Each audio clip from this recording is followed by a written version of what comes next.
Daud pergi dari sana, lalu tinggal di kubu-kubu gunung di En-Gedi. Ketika Saul pulang sesudah memburu orang Filistin itu, diberitahukanlah kepadanya demikian. Ketahuilah, Daud ada di padang gurun En-Gedi.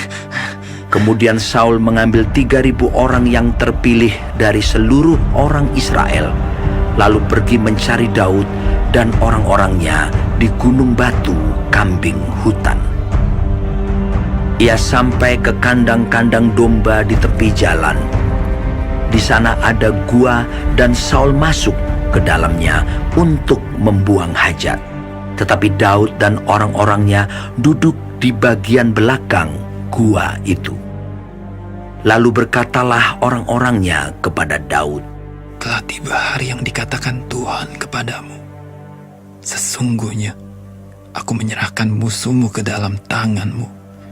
Maka perbuatlah kepadanya apa yang kau pandang baik." Maka Daud bangun, lalu memotong punca jubah Saul dengan diam-diam. Kemudian berdebar-debarlah hati Daud, karena ia telah memotong punca Saul.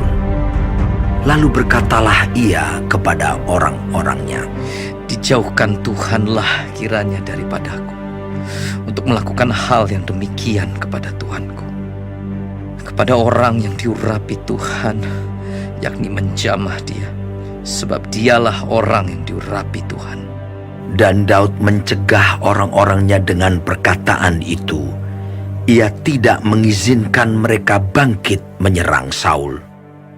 Sementara itu Saul telah bangun meninggalkan gua itu, hendak melanjutkan perjalanannya. Kemudian bangunlah Daud. Ia keluar dari dalam gua itu dan berseru kepada Saul dari belakang. Katanya, "Tuanku Raja." Saul menoleh ke belakang. Lalu Daud berlutut dengan mukanya ke tanah dan sujud menyembah. Lalu berkatalah Daud kepada Saul, "Mengapa engkau mendengarkan perkataan orang-orang yang mengatakan, sesungguhnya Daud mengikhtiarkan celakamu? Ketahuilah, pada hari ini matamu sendiri melihat bahwa Tuhan sekarang menyerahkan engkau ke dalam tanganku dalam gua itu. Ada orang yang telah menyuruh aku membunuh engkau, tetapi aku merasa sayang kepadamu, karena pikirku, aku tidak akan menjamah tuanku itu, sebab dialah orang yang diurapi Tuhan. Lihatlah dahulu ayahku, lihatlah kiranya punca jubahmu dalam tanganku ini. Sebab dari kenyataan bahwa aku memotong punca jubahmu dengan tidak membunuh engkau, dapatlah kau ketahui dan kau lihat bahwa tanganku bersih daripada kejahatan dan pengkhianatan, dan bahwa aku tidak berbuat dosa terhadap engkau, walaupun engkau ini mengejar-ngejar aku untuk mencabut nyawaku.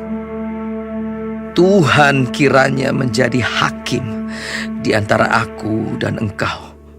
Tuhan kiranya membalaskan aku kepadamu, tetapi tanganku tidak akan memukul engkau.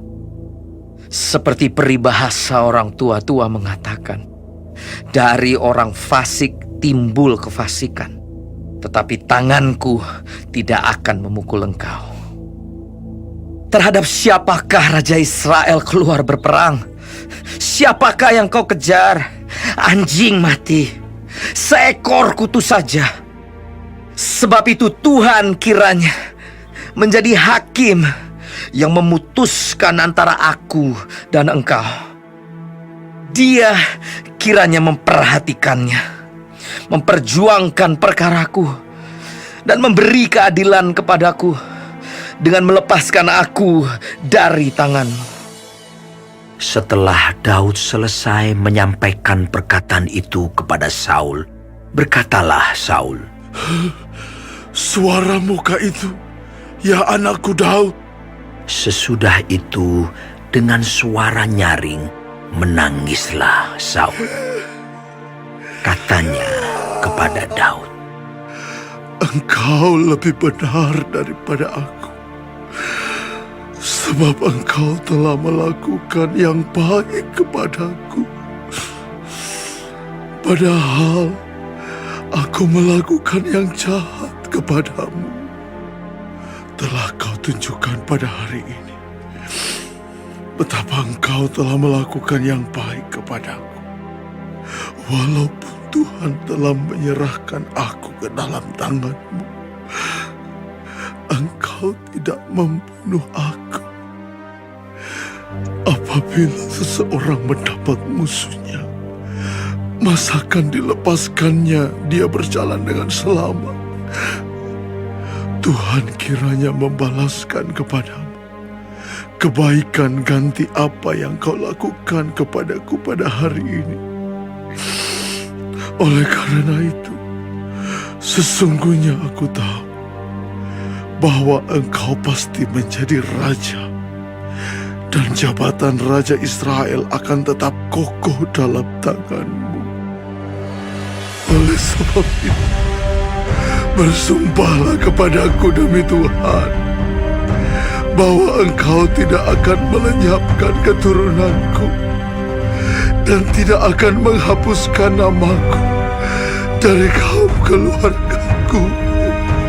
Lalu bersumpahlah Daud kepada Saul. Kemudian pulanglah Saul ke rumahnya, sedang Daud dan orang-orangnya pergi